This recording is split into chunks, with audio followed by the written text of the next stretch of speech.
Scene 1. Bakit kaya 70% ng tao nagsasabing nakaranas na sila ng peke na kaibigan?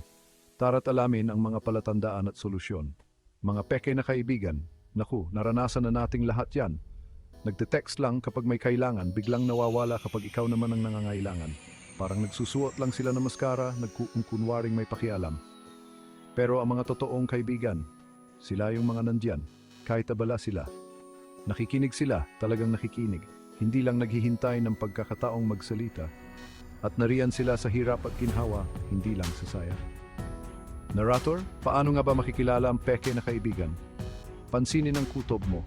Obserbahan mo kung tumatawag lang sila kapag may kailangan. At itanong mo sa sarili mo, pinapahalagahan ka ba nila o ginagamit ka lang?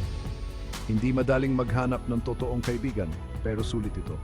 Palibutan mo ang sarili mo ng mga taong nagpapasaya sa iyo, hindi ng mga taong nagpapabigat. Masyadong maikli ang buhay para sa mga plastic na pagkakaibigan.